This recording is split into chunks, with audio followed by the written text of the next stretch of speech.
Good morning, Owensville High School, veterans, and all who are in attendance to celebrate our veterans today. It's an honor to be here, standing in the same place I graduated from back in 2011, and to be able to share how my military journey has impacted my life. For those of you who don't know me, thank you for the introduction. I am Staff Sergeant Whitney Erhart, a public affairs specialist with the 131st Bomb Wing in the Missouri National Guard. My role involves telling the stories of the Guard and its members through photos, videos, graphic design, and so much more.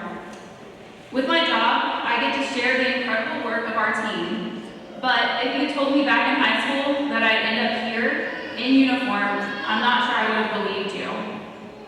Hopefully, like a lot of the high schoolers in this room, I had a pretty clear plan after graduation. I wanted to work with animals and become a registered veterinary technician, which I did. By 2013, I was fully certified and working in a career I loved. I was happy in that role, building a life with my husband, Casey, and our 4-year-old daughter, Anaya, and our house full of pets.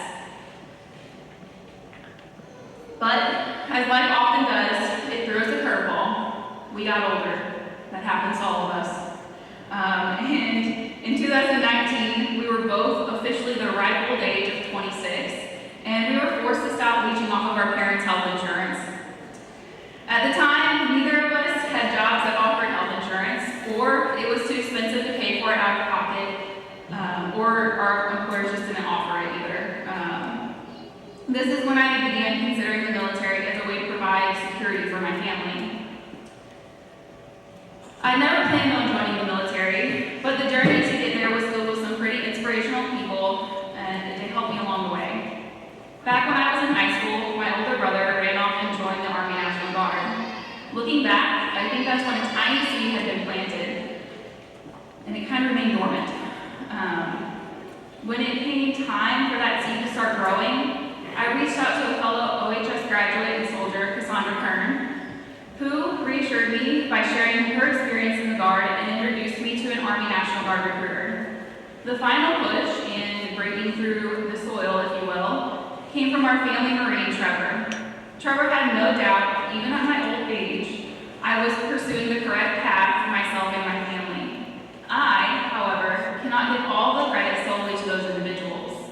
Of course, I had the full support of my husband and my family. My mom, however, got to play the special role of hero whenever she told me about the Air National Guard. I'll be honest with you, I didn't believe that the Air National Guard existed, so I Googled it, and I was proven wrong, as Google does to many of us. So I turned out to be the fool in that situation. Mom 1, Whitney 0. So instead of becoming a Black Hawk mechanic in the Army National Guard, in February 2019, I enlisted in the Missouri Air National Guard. By March 2020, I was in basic training, learning what it meant to be part of something bigger than myself and finding out what I was capable of. This was especially challenging since I was there at the height of COVID-19.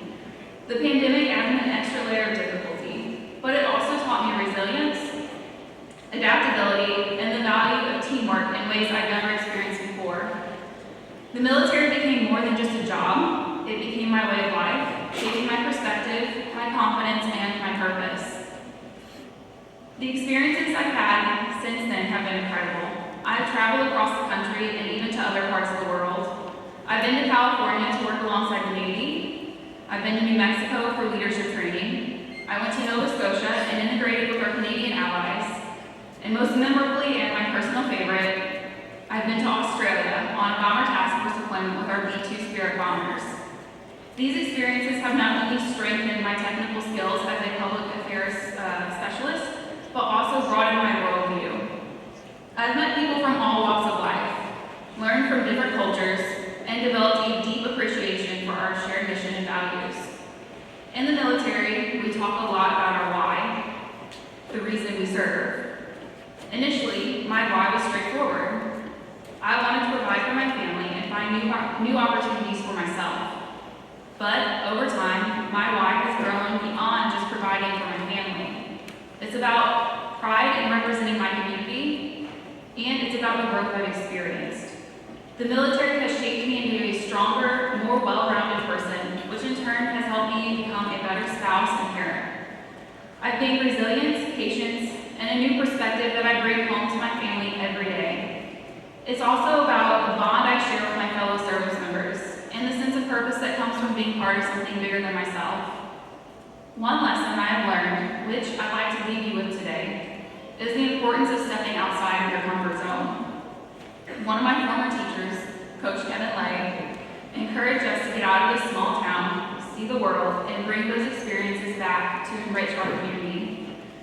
At the time, I thought I knew myself well enough to ignore that advice, but life has a way of challenging us to grow.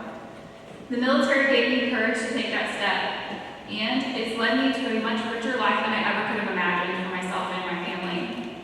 To all the veterans here today, thank you for the paths you've paved and the legacies that you've built. It is an honor to continue that tradition. And to everyone else, thank you for allowing me to share my story. I hope it encourages you to think about what can be possible for your lives as well. Thank you.